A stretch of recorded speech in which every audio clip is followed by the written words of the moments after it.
After Spallanzani put forward his thoughts, better understanding and better approaches towards microbiology led to a very fast pace of discovery. So, next to work was Louis Pasteur. He worked upon Spallanzani's findings, expanded it so that he could prove it better, and he postulated that the broth became clouded because of the microbes since it was exposed to air. So, if air is not there, then microbes cannot enter into the broth. So, to prove his work, he designed special flasks that had swan shaped neck. Okay, so when he started working, he boiled the broth so that initially he could get rid of all the microbes, and then the air was allowed to pass through it and it was allowed to stand. So even after 3 days, he said he observed that there were no microbes into it. In the second set of experiments, he boiled the broth and then he broke the neck from between. So when he broke the neck from between, the air could come inside, and when he waited for some time, after 3 days, he saw microbes. So in the first set of experiments which he considered as control, he observed that air was entering inside, but because of the swan shape of the neck, the microbes got deposited at the bottom. They could not reach the broth. So this made it very clear that life needed some source to begin with. So biogenesis then got established as a concept. Along with that, Pasteur had huge contributions in medical microbiology, but he was not the first one to begin it. The concept of disease management had already began in China and Middle East, and later on that concept of disease management was passed on to England and North America. So to control some of the diseases, what Chinese practitioners used to do, they used to take some material from the patient. As visible in the picture, the practitioner is picking up material from the nose of an infected girl. So this was a smallpox management technique, and the material called variola, it was taken and then it was transferred into a susceptible person. It was hoped that the susceptible person would survive, but it was not the case. Generally, in most of the cases, deaths occurred.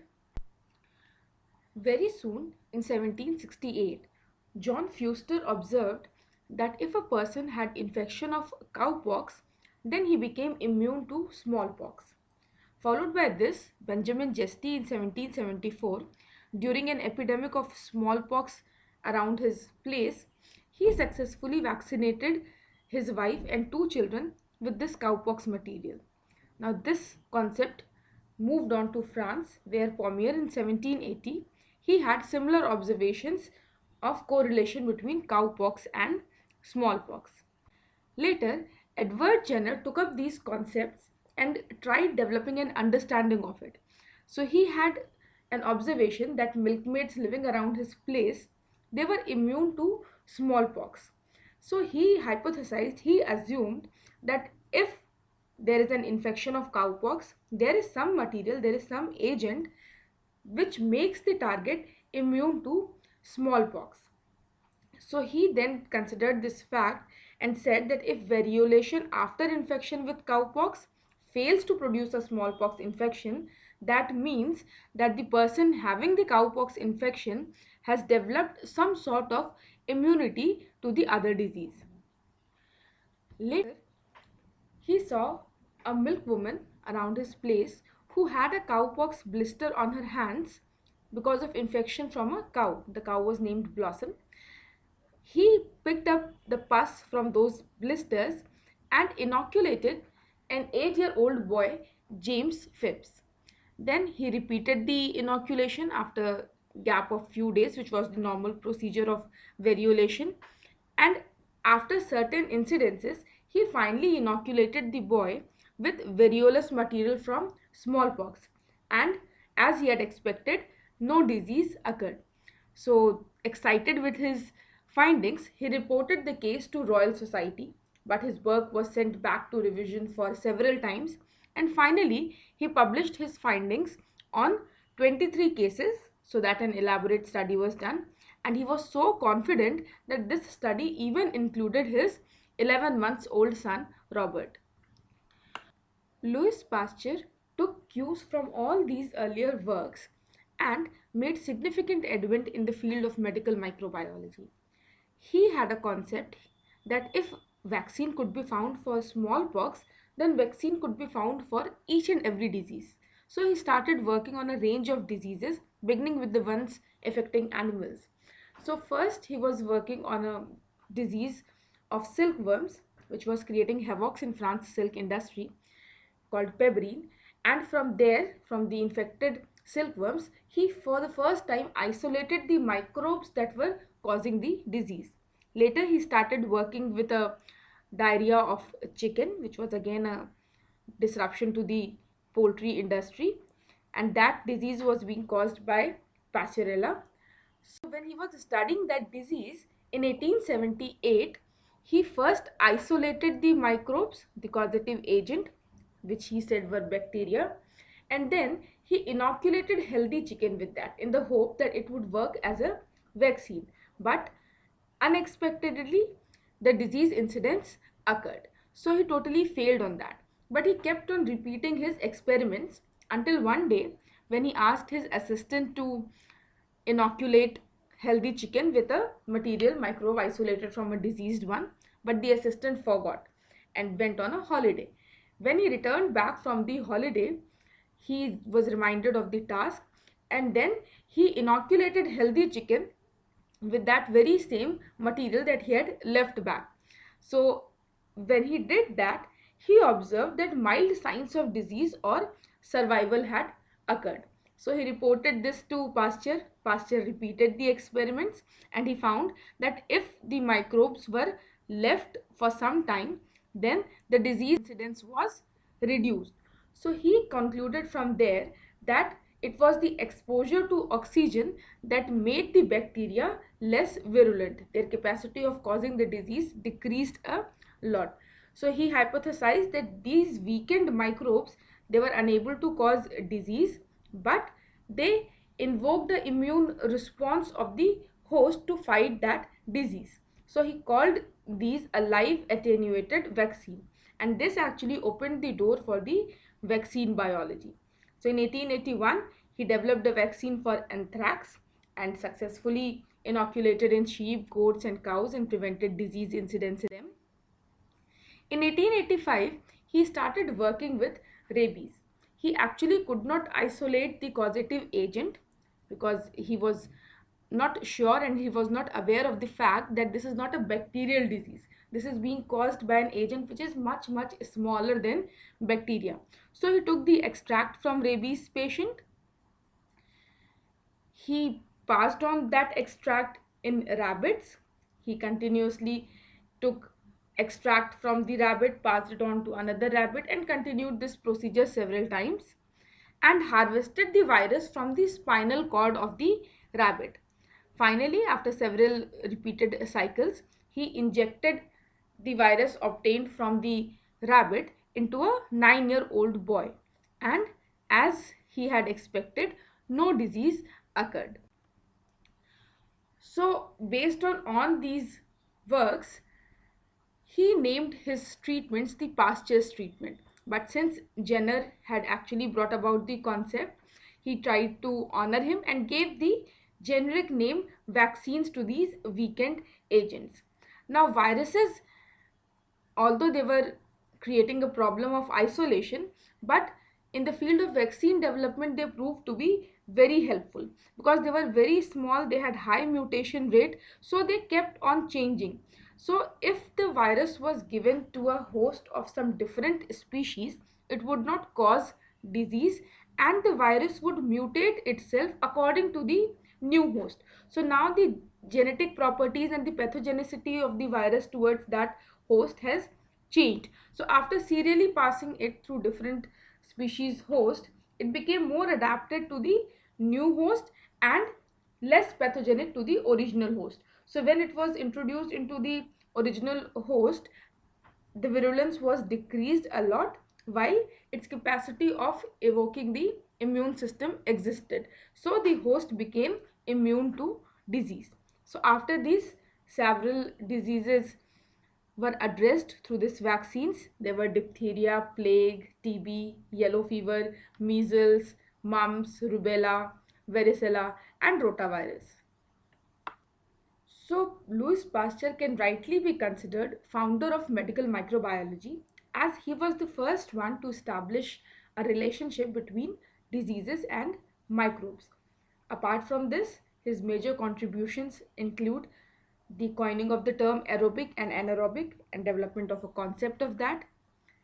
Second, he is also considered responsible for identification of the process of fermentation and establishing the fact that fermentation is being caused by microbes. He observed this while working with the wine and dairy products, and also gave up a process of killing these bacteria by a very low heat treatment for a long time, so that the alcohol or the uh, dairy content, it could not evaporate, but that much of heat killed the microbes and protected the taste and quality of the food material.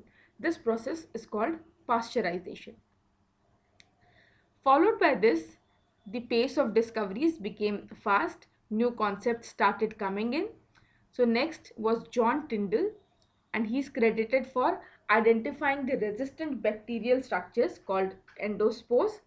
And he said that a very prolonged boiling or heating for small periods with gaps in between, it could kill the spores, and this process was called Tyndallization. Then Joseph Lister, he introduced the concept of sterilization, and he used a fine mist of catabolic acid during the operations, where he not only cleared the surgical instruments but even the wounds, so that this post operation infections were highly reduced. So he's also rightly called as father of antiseptic. Now, with all these concepts in mind and all these discoveries being made, Robert Koch, a scientist with very high analytical skills, he started working towards this field. Major portion of his work was focused between 1876 and 1884, and he perfected the art of pure culture isolation, which was very crucial to the field of medical microbiology, because once the pure cultures are isolated, then they can be worked upon and their characteristics could be identified. He used gelatin as a medium for solid culture preparation, although it was not very good, because gelatin is a protein, it melts at 25 degrees Celsius, plus being a protein, it is also used by microbes as their food source.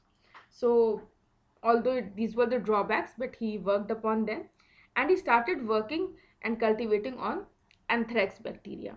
So he also, apart from anthrax, identified the causative agents of TB and cholera, and he was awarded the Nobel Prize in 1905 in physiology of medicine.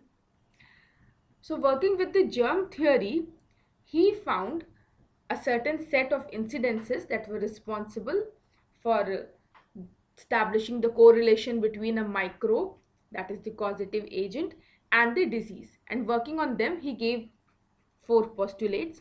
He said that the suspected causative agent, it should never be present in the healthy organism, and in all the incidences of the same disease in the individuals, that microbe or that causative agent should be present.